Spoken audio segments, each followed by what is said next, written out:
Welcome to my ArundelBiz podcast, powered by Arundel Economic Development Corporation. A podcast that celebrates the businesses and business owners throughout Anne Arundel County. Hey guys, welcome back. As you can see, we are filled with the holiday spirit. This is our 5th holiday episode of my ArundelBiz podcast, and I just want to say we are filled with the spirit, as you can tell. Yes, sir. Just like all of the past holiday episodes, we promise this one will ooze with holiday spirit. So without further ado, I'm very pleased to introduce our 2023 holiday season special guest, Ray Greenstreet, founder and owner of Greenstreet Gardens in Lothian. Ray, welcome to the podcast. Thanks for having me. Appreciate it. Sorry I didn't get the memo about the shirt. Well, you got the hat. I did get the hat. You got so the red logo. Good. You got the hat. Yep. We're all good. So just to kick things off, if you could tell us just a little bit about your background and how you ended up starting Greenstreet Gardens in Lothian back in 2000. So I've been in the green business, the greenhouse business all my life. I actually started as a yard boy when I was 13 years old over in Howard County.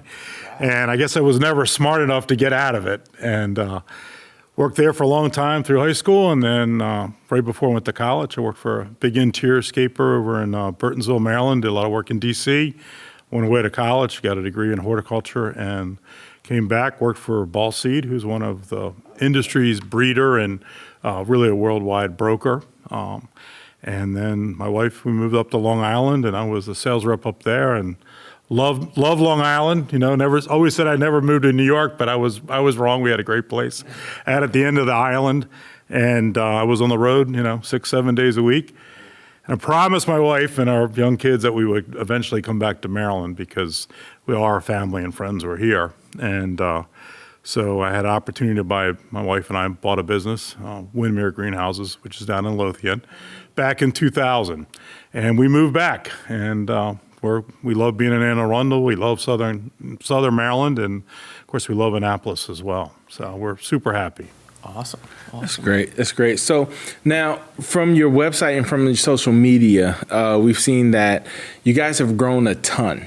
To be honest with you, I being outside of the county, people actually tell me and they hear about you guys a lot. And it's really because of your holiday display that, will be, you guys, YouTube, you guys will be seeing that. But I wanted to know what things do you guys grow and sell there now? So right now, of course, it'll be poinsettias. Right. Right. So we grow really a seasonal grower is what they call us. So we're annuals, perennials, poinsettias, hydrangeas, all those types of things. We grow all that down in Lothian. We've got a large farm and production there. We also lease some greenhouses around the state in the spring. And you say, well, why are you diversified or why you do all these different things? But when I was a kid working in the greenhouse business, you were busy in the spring and busy at Christmas, but the rest of the year you didn't have much going on. Everybody got laid off. But, we have a lot of really good, talented employees and a lot of different backgrounds. And we need to keep everybody employed all year long, right? Because you can't, you let somebody go, you can't get them back because there's 10 other jobs waiting for them. So we diversified and really try to not get rid of all the peaks, but try to level it out. So that's one of the reasons we do a lot of different things. So we're in wholesale, in retail. We're also in live, small plants, starter plants. Okay. So speaking to that, on the business sense of that, what are some of the highlights that you guys have that you can kind of provide us with business-wise and in your growth? Because to be able to retain employees, especially throughout the year in you guys' field, has to be amazing. So one of the good things about horticulture or even agriculture is that it takes a whole team. So it takes you could have a PhD, but you could also have maybe somebody that's in high school working, or maybe somebody's a little bit handicapped. And, people don't think about it, but we get millions and millions of pots in the spring, right? Mm-hmm. And you have to put all those pots in a tray. You would think, you just don't think about it, right? And They haven't figured out a robot yet. I was going to say a machine. So probably, I bought one during the pandemic because I was worried, and it get a couple of pots, and then pots would go everywhere, Oh, right? wow. So we work with some of the different schools to bring people that want to have maybe a learning disability, that want to learn some job skills and things like that, retired people, stay-at-home moms, stay-at-home dads. We do have some robotics. We have what we call a transplanter now. It takes the small plants and puts them into the pots and things. And it didn't really replace anybody. It just made us more efficient, in that area, and allowed my team to do other things that I needed them to do that I couldn't get them to do before. Remember the I Love Lucy with the chocolate? Yeah. They Oh, were yeah. leaning. The famous clip. Right. Well, that's kind of what we do. We had a whole line for transplanting plants, and we're behind. You turn it up, and everybody's kind of leading. Well, now the transplanter does that. Looks like a Ferrari, and the thing is unbelievable. But it actually improves our quality as well because every plant gets planted exactly the same. And then different plants that have to be done by hand, or we do a lot of combination flowers and things. Those are all done, by our staff. So it's a win-win. Takes some of that machine takes some of the pressure off. But one of these days I will find a machine that can put pots in a tray. It sounds like ridiculous, but it's crazy. they'll do everything, I guess. But I'm a little follow-up there. I'm curious. So about how much do you grow outside of greenhouses versus in? So we're probably, and it depends on time of the year, but in the spring, we're probably 75-80% inside, and then outside. And then in the fall, we do a fall pansy, fall violas that you're seeing all over town. Everybody's planting them right now Right. to add a little color through the winter. And we do about 50-50 on that. But we grow everything from, small pot all the way up to large plants and perennials and things. So we've asked this of a past podcast guest. I don't remember quite the number that it was, but it was definitely jaw-dropping to us. You have about an estimate of your SKUs of plants So through a year? SKUs and retail, we have a POS Right, system. you have retail too. And we've got about 70,000 SKUs. But now that, you look at it and you're like, this is nuts. Right. We have a retail garden center in Alexandria that we started Right, 12 right. years ago. It was an existing facility. We're right in the middle of Alexandria, kind of zone for that. They would love to put a car dealership there, right? Yeah. And we've got a great team and great customers down there. But when I first took that store over, it's little, right? Tiny. We got no place, no backstock, no parking hardly. And I thought, well, we're going to get rid of the SKUs. Well, I think we've probably quadrupled the SKUs because, you can go from a small condo or something to Alexandria all the way up to an estate, and you have to have all Right. those pieces and parts to make it fit. But yeah, that's a fun store too. Yeah, well, that's got to be great for just expanding your visibility and, market presence, because I would think a lot of people might go buy just a house plant there or something, and they're Right. like, oh, you could maybe also do our landscaping. And- Yeah, so we do residential landscape, and then Greenstreet Growers, which is the parent company, feeds the commercial landscape or installers around the Delmarva area. So the malls and the hotels, and you walk up and you see the beautiful foliage or annuals or whatever, we're probably growing most of that. And so we truck ship to each job every day, and we do 2 or 3 big change outs a year. So. Well, that's a perfect segue into the very reason you're here for this special episode. It actually started because I've always seen the beautiful flowers at Annapolis Town Center, where, I'm local, so I'm always over there, Whole Foods, Target, and actually one of our longest serving employee, Jill Seaman, shout out to Jill, who, she lives there now, so she's always talking about the beautiful landscaping and flowers. So anyway, as you said, you guys are actually the provider of those flowers, and I was there back in the fall at the Fall Fest and asked another shout out, Christy Swanson, their marketing director of the town center, where the pumpkins came from, which I think, how many thousand pumpkins were there? Several thousand. We also gave them a bunch of pansies to plant in the pumpkins. Right. So we volunteered for for that, I thought, now how are we going to cut all these tops off and clean the insides out? Because they're not going to do that during the Fall Fest. But we came up with a system on the load and dock, and got them all done. So, and she said they went within like 20 they minutes were or gone. something like that. Yeah, So that was the point. Anyway, that all leads me to say she gave me the little not yet announced exciting news that you were going to have a pop-up shop there. And as Grayson said, you definitely want to watch this one on YouTube and Facebook, because we're going to flash some footage of that pop-up shop. And I know it just opened very recently, just a little bit before Thanksgiving. So if you could just tell us a little bit about kind of what the pop-up shop offers, why it's a must-see, and also just kind of how that partnership came about, with the town center. So, we love Annapolis. This is where we come for pretty much everything. And, we work with Level Green to install all the flowers and the design, the hanging baskets and things that we do at the town center. And then we hooked up with Christy. She was great, and we got introduced through our landscaper. And she's like, "Can you help us with our Fall Fest?" And we're like, "Sure, we'll be glad to." And it just kind of evolved, and we realized they had a little bit of space, not much, a little bit of space left over that they wanted to fill for Christmas. And she invited us up, and, I pictured this like unfinished space with the wires hanging everywhere and stuff. Right. But no, she gives us this beautiful retail space, and we were so excited to move in. And, yep.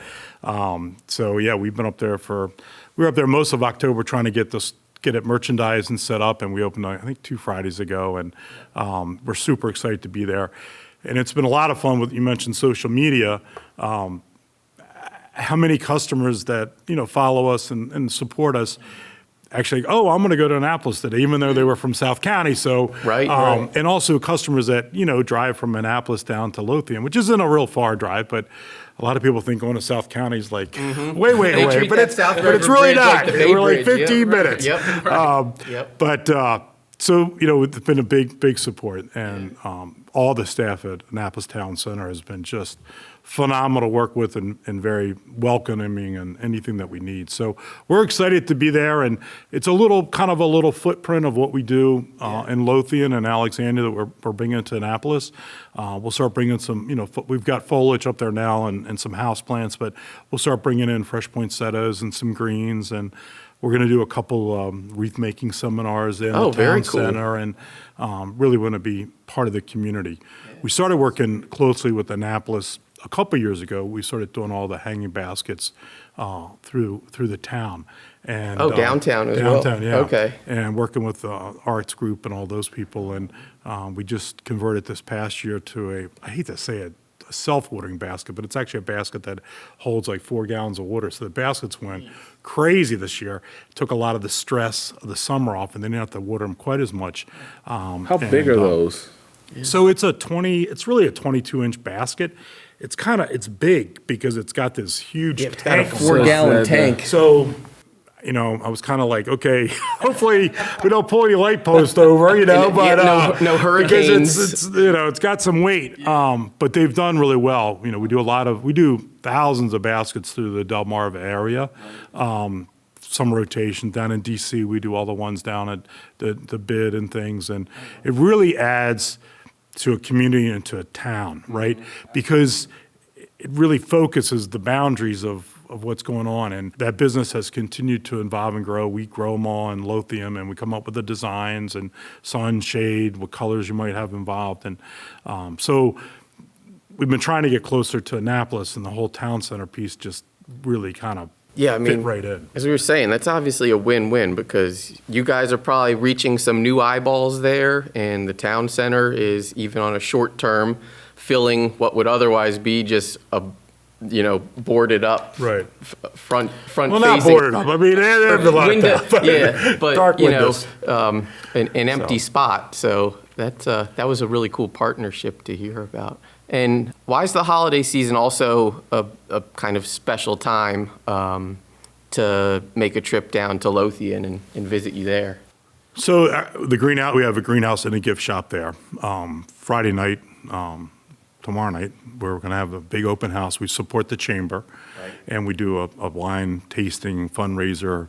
All the local restaurants come in and give a taste. So it's a great night. It's like one of my favorite events that we do.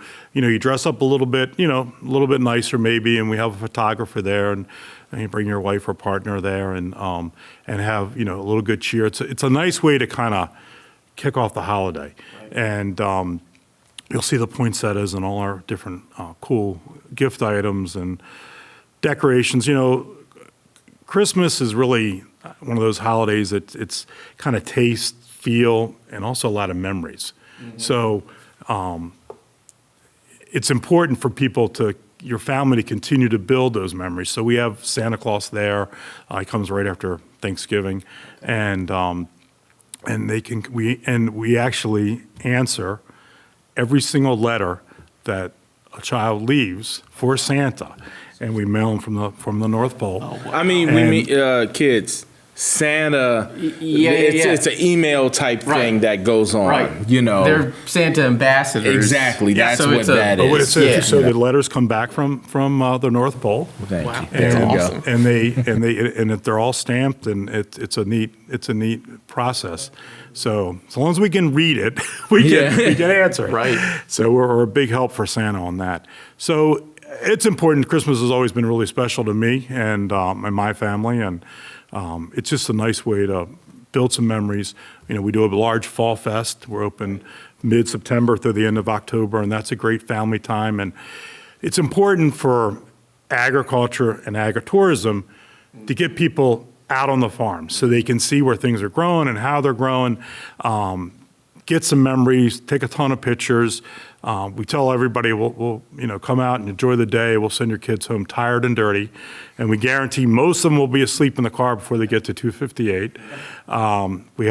We do schools during the week. We actually have even schools that come from downtown Baltimore, which is a long drive on a yellow bus. Yeah. But those kids just love it. I mean, they bought 7 buses one day this year from downtown Baltimore, from Inner Center School, and the kids we have this shelled corn, right? We have these boxes, like a sandbox, but it's shelled corn. Yeah. So you can feel the dexterity, and the kids just drag your kids out of it.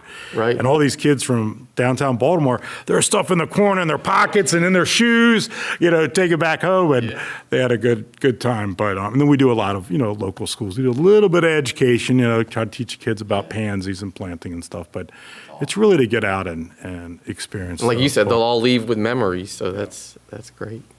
Now the thing about it is that in this world now, and especially coming off of the pandemic and where a lot of businesses have had to pivot and go online, and online is now the thing to do where you're shopping, and especially this time of year.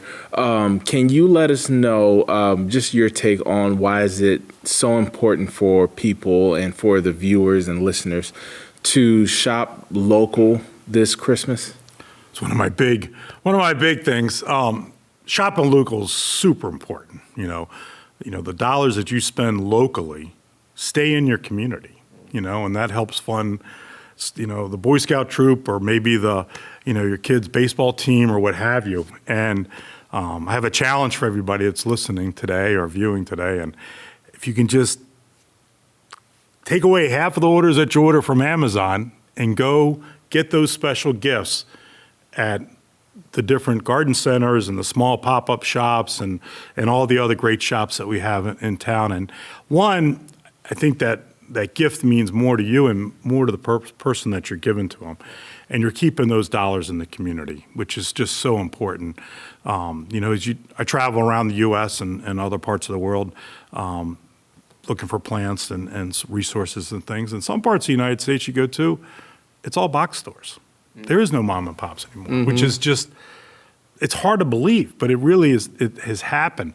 And I think we all understand why it happened with COVID. And we sell some stuff online too. Some days you need that gift card and you just need it kind of quick, and you forgot it's your mom's birthday and you got to get it, right? And that's fine, but, get out and visit. We've got great stores, and all through Maryland and also, in Virginia, and that you can go see some of these mom and pops and really, take a little piece with you. Is that personal interaction that I think means so much, especially around these days where people are going to be going out and seeing their families. And, you know, especially after Thanksgiving, there's Black Friday where, you know, and then there's Cyber Monday, you know. But, I mean, you go out as a family and you're, you know, getting Christmas trees, getting, you know, a lot of different things just to, you know, do that and have that time together, which is always great to me.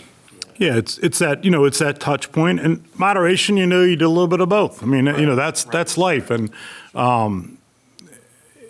a lot of people need some coaching in gardening, or, you know, maybe they're a new gardener. Or, so there's 21 million new gardeners since COVID. Okay? Wow. That's a number. Yeah. So now, you know, hopefully a lot of them stay in it. But the thing that's most interesting about that is the biggest increase was urban men. So our demographic for our industry has always been females from, you know, 30 and up, right? But a lot of the golf courses weren't open, and you know, a lot of people were concerned about the food, so a lot of people are now growing a lot of their edibles and things. So a lot of the guys and the dads discovered gardening and really fell in love with it. So the statistics are telling us that the reason they never really gardened that much was they just didn't think it was important enough to dedicate the time, their schedule. But that has completely changed. And, you know, gardening could be something as simple as a little succulent to some crazy plant, right? But once you get them in there and you get them successful, and it's really easy to be successful, you just have to be consistent. You know, maybe you're a heavy wooder, right? Maybe he's a little on the dry side. Yeah. So long as you're somewhat consistent, you got a pretty good shot of making it happen. And we've got some great new products and fertilizers and things that are very, you know, earth friendly and green friendly and organic and all those types of things. So there's a lot of cool stuff going on with the gardening world. So whereas grilling was always the men's stereotypical gift, gardening's the new grilling. That's the. So we have a grill outside. I mean, during COVID, that's what I had, built an outdoor kitchen, always one-on-one. But I got palm trees and flowers. You can grill while you garden, right? Yeah, I mean, that's the perfect pairing. And there's so many cool, you know, edibles and things. There's all kinds of new things coming out, and a lot of the breeders and things are really looking at what antioxidants and what things can they help enhance in the vegetable and world. They're even coming out with these little, I think they're calling them micros, but it's like a little tiny mini cucumber and a little tiny mini tomato and things, and a pepper that you could actually put on your table, and everybody picks their vegetable and put it on their salad. Oh, geez. Right? Or let's say you live in a little, you know, a small, you know, you don't have a lot of space, or maybe outdoor space. This is a perfect thing. So, you know, gardening is from A to Z, and the main thing is get out, touch the dirt, and touch the plants. It's something to be said that you're actually eating the food that you grow. Sure. You know, that's just, you know, that's awesome. You know, if you go to a store, you know, and you touch the tomato, and you know it's kind of thick and hard and stuff, they have to do that because they're shipping it across the country, right? Versus one that you get in your own backyard, yeah, right? It's gonna be shelf life. Yeah, or you know, or maybe a produce stand local or something. It just has a different feel and a different taste, and the sugars are all there, and you know, so. Well, yeah, as Grayson was saying with the shopping local, I think it's obviously a somewhat expected answer from what you were just saying, but if you could just tell a little bit about kind of the added value of the experience when you're going, seeing something, picking it out, whether it's, you know, Christmas tree with your family, plant throughout the year, versus just clicking that button. Yeah, so, you know, Christmas trees, they've been, you know, had the big recession, so that hurt the Christmas tree growers, and then COVID came. Right. So those guys it's still tight, you know, and you know, but that's an experience. You know, you get the kids out and you go out and pick a couple trees, and your mom wants, you know, this big fat one, and your dad wants a skinny one, and, you know, the kid likes this one with a big hole in it. You know, that's all part of the fun. Right. Well, you know, whether you go do a fresh cut or you go to, you know, a garden center and pick it out. But those are all those experiences. And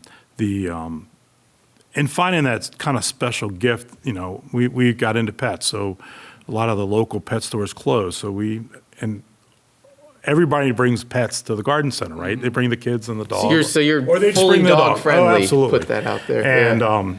And we've got some big dogs ourselves, and so we decided let's go into that world, and so we offer all different types of great products for your pets, and from food to treats and everything else, and it kind of works, and it's also that evening those humps out, because now you need the milk every couple of weeks. Well, now you need the dog food or the cat food every couple of weeks, and we get a couple footsteps back in the door.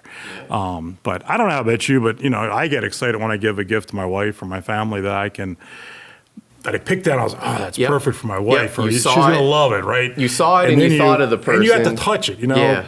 Sometimes you order stuff online and comes and the wheel's not on, or it doesn't spin right, or it just doesn't looks quite different. look different. So, like I said, it's moderation for all of it. But remember, if you're going to go ask a small business for a donation, or we do, that's really one of the ways that we try to support everybody we can, whether it's a little school or baseball club or whatever, because I feel that that's giving back to the community, right? The community supports you. The retail side, the retail consumer has to support that store as well, and so it's good. It's good for the chamber. We work with the local Ruritan group, and they do the burger burn. Yeah. So we give them the spot. We do all the marketing and all that stuff, and then they're out there burning burgers for our Fall Fest. But 100% of that money that they raise, 100% of it, other than covering the cost of the food, goes right back into our local community, whether that's a scholarship or something else, or somebody needs a little help in the community, and that's what community is really about. And dogs, so we actually do a special couple dog weekends to bring them out to Fall Fest, and it brings a whole different demographic. So maybe they haven't had a child yet, right? Or they don't have any nieces or nephews, but they got a dog, and they're going to come to Fall Fest and have a good time, and a way to get out. So, jeez. Well, so for a little specific on the trees, I think Bree, who I met back when the pop-up shop opened, I think she mentioned one cool thing about you guys is all your trees, they're not netted up, so you can actually we open them see up fully what they look. Down in Alexandria, when I took over that store, they did a great job with Christmas trees, and it's kind of like an old Christmas in Alexandria, right. But we put all the trees in stands, we fill them up with water, we got rows, and here's all your nobles, and here's your Frasers, and your Turkish, and then you just go out there and have a good time, and you're not buying it wrapped up on a pallet, and plus it's also good for the tree because we can rehydrate it before you take it home. We put a fresh cut on them, super important to put a fresh cut when you get home, and make sure they don't. The biggest thing with a fresh cut tree in your house is not to let it dry out. Right. In the first week or so, it's taking a lot of water because it's warm now. All of a sudden, it's taking up moisture. Make sure, put somebody in your family on it. We add a little Prolong or something into it, a tree preservative, and they'll hold up just fine. And having that nice, fresh smell in your home, and there's different, there's some have a lot, some don't. We also, if you want, we can actually leave the stand on. You take the tree in the stand, you walk in the door, and you put it down, you're done, add some water, and get decorating. Man. So it's a fun time. We do a lot of different wreaths. We bring some beautiful wreaths out of North Carolina that are boxwood wreaths, and we make a lot of our own wreaths from our farm. We actually go out and you come to the farm and say, well, I have so many magnolias and things on the farm. Well, we're cutting it for our live wreaths, and we do a lot of that. And nice. So it's quick though. You go from fall to Thanksgiving, and then shoo. And we're on that sled right now. We're rolling. Well, picking out the tree always makes me think of A Christmas Story and that scene where they go get the tree. But we probably can't include that clip in this because I think we get some copyright lawyers on us. But well, I'll tell you another funny thing about Christmas trees. So we have a lot of customers that come in from DC. So they actually rent like a little zip car. Oh, and they zip the car over to Alexandria, put a tree on, right? Of course, the zip car is a little, they put this big tree, then they go back to DC, and you live out here in the country or in this area out here, and you don't think about it. Just throw it in the truck. Yeah, you just don't think about it. Right. There's probably some funny stories and photos of that. But Oh, there are, I'm sure. yeah. So, Well, so after hearing about, and as viewers are going to seeing how cool everything is down in Lothian, out in Alexandria, and then the pop-up shop, I can promise you that Grayson and I will be probably returning to those to do some of our holiday shopping. Absolutely. So this is, I think, I can make this promise, the very hardest question of the episode. What are just a few of your top must-see and maybe must-buy items of this year? Maybe a few of those cool little men's gardener gifts. yeah, so we work with some local artists, so we have a lot of their products. Okay. So those are kind of cool because you're not going to find them Right. many other places. We also work with a Providence Center, which is right up here in Annapolis, and we support them. So we've got some beautiful pottery and different things from them.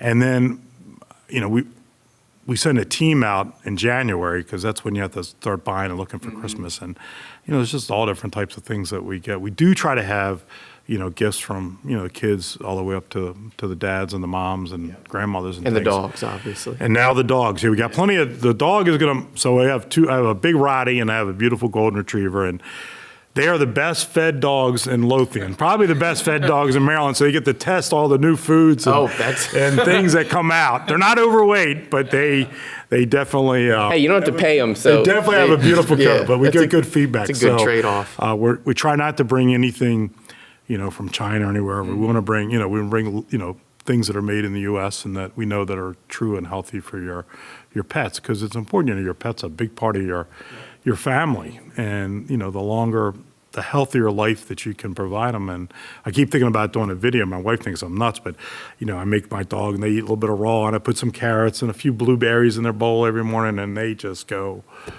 bananas. And they eat a few bananas too. Yeah, by the bananas way. too. So, but anyway, but no, it's good, and we appreciate everything Anne Arundel County has done for us, through the ag community and what they've done, and county council and everybody else for Anne Arundel. It's agriculture is the number one industry in Maryland, and we want to keep it that way. And it's it's important. It's important for the kids to know where food and things come from, and how to garden, and how to enhance your lifestyle.